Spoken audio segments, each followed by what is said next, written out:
అందరికీ praise lord. దేవుని నామానికి మహిమ కలుగును గాక. మీరందరూ బాగున్నారు కదా?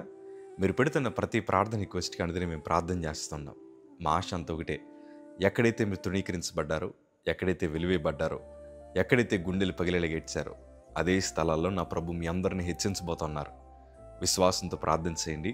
ఘనమైన విజయాలు ఖచ్చితంగా మీరు అందరూ అనుభవిస్తారు. God bless you all. ఈరోజు ఈ వీడియోస్ చూస్తున్న మీలో ఎంతోమంది విశ్వాసంతో ప్రార్థిస్తున్నవారు ఉన్నారో నాకు తెలుసు. కన్నీటి ప్రార్థన అనుభవాలు కలిగిన వారు ఉన్నారో నాకు తెలుసు. అంతెందుకు, మోకరిస్తే చాలు గంటలు గంటలు ప్రార్థించేవారు ఉన్నారు. విశ్వాసముతో స్వరము తెరిచి ప్రభు సన్నిధిలో ఎలుగెత్తి ప్రార్థించేవారు ఉన్నారు. ఈరోజు మీ అందరికీ శుభవార్త. మీ ప్రార్థన మీ కుటుంబ పరిస్థితులు మారుస్తుంది. నాకు తెలుసు ఈరోజు మీ కుటుంబాల్లో చాలా క్లిష్టమైన పరిస్థితులు మీరు ఎదుర్కొంటూ ఉన్నారు. కన్నీటి పర్యాయాల మధ్య మీరు ఉన్నారు. కానీ కంగారు పడాల్సిన అవసరం లేదు. మీ ప్రార్థన ఎంత శక్తివంతమైందో చుట్టూ ఉండే ప్రజలు దాన్ని చూడబోతున్నారు. మీ కుటుంబాల సాక్ష్యాలు అనుభవించబోతున్నాయి.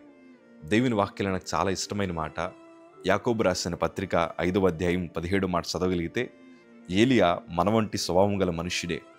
వర్షింపకుండునట్లు అతడు ఆసక్తితో ప్రార్థన చేయగా 3.5 సంవత్సరముల వరకు భూమి మీద వర్షింపలేదు. అతడు మరలా ప్రార్థన చేయగా ఆకాశము వర్షమిచ్చెను, భూమి తన ఫలమిచ్చెను. మనకలాంటి స్వభావం కలిగిన వాడే. కానీ ఆసక్తితో ప్రార్థించాడు, విశ్వాసంతో ప్రార్థించాడు. 3.5 సంవత్సరాలు వర్షము కురవకుండా నా ప్రభు ఆప్ చేశారు. మీకు అర్థం అవట్లేదా ప్రార్థన ఎంత శక్తివంతమైందో? ప్రియ సంగమా, ఈరోజు మీరు ప్రార్థించాలని కోరుకుంటున్నాను. ప్రార్థన మన పరిస్థితులను మారుస్తుంది. నేను ఇంకో మాట చెప్పనా? ప్రార్థన మన పరిస్థితులు మార్చక ముందు మన ఆత్మీయ స్థితిని మారుస్తుంది. ఈ ప్రార్థించిన ఏలి యొక్క ఆత్మీయ జీవితం బహుబలమైనది. అతడు విశ్వాసంతో ప్రార్థన చేశాడు. నిజమే, ఈరోజు దైవజండుగా మీ కళ్ళ ముందర వాక్యం చెప్తున్నాను. 2014 నాకు క్యాన్సర్ వచ్చినప్పుడు నాకు బోన్ మ్యారో ట్రాన్స్ప్లాంటేషన్ చేయాలని వైద్యులు నా చేత సంతకం పెట్టించుకొని మా ఇంట్లో వాళ్ళందరినీ పిలిచారు. ఎవరిదైనా DNA మ్యాచ్ అవుతే నాకు బోన్ మ్యారో ట్రాన్స్ప్లాంటేషన్ చేయాలని వారు చెప్పగా నా హృదయంలో కదిలిన భయం అంతా ఒకటే.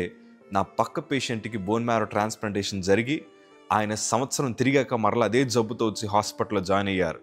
బోన్ మ్యారో ట్రాన్స్ప్లాంటేషన్ జరిగిన నేను బ్రతకనన్న సంగతి నాకు తెలుసు. ఆ సమయాల్లో నాకు ఉన్న ఒకే ఒక్క ఆయుధము, ఆధారం ఏదన్నా ఉందంటే అది ప్రార్థన మాత్రమే. ప్రభు దగ్గర ఇట్లా ప్రార్థించాను, ప్రభా, నేను ఏ రక్తంతో అయితే పుట్టానో నేను చచ్చేదాకా అదే రక్తం నాకు కావాలి ప్రభా. నువ్వు ఏదైనా మార్చగలిగిన దేవుడు ప్రభా.